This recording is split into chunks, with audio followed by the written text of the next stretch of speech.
Tu vois ce son-là? Bref, est-ce que tu sais que c'est pas du tout un humain qui chante? Crois-moi, cette histoire, elle fait flipper. Faut savoir qu'à la base, ce son n'avait absolument rien de flippant. Il a été écrit en 1892 et c'était une berceuse qu'on chantait aux enfants.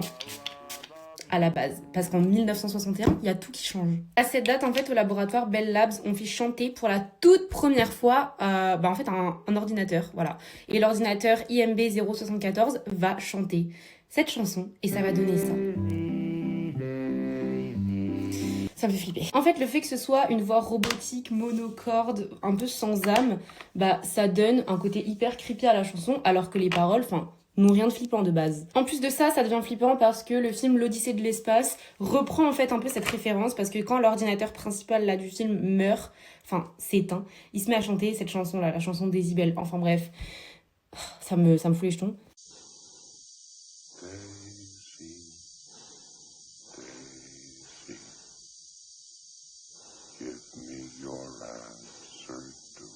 Et en fait, l'objectif un peu du son, c'est de montrer à quel point l'IA peut être dangereuse et que l'IA peut tout contrôler.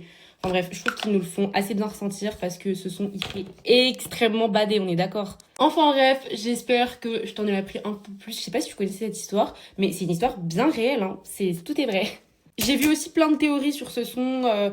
Apparemment, ce serait un homme qui a tué sa femme, qui a écrit cette chanson parce qu'en fait, sa femme s'appelait Daisy Blument. Bon, ça, toutes ces sources ne sont pas vérifiées. En tout cas, il y a plein de sources qui affirment que c'est bel et bien la thèse de l'ordinateur. Enfin bref, si vous en savez plus, dites-le moi dans les commentaires. Sur ce, bonne journée.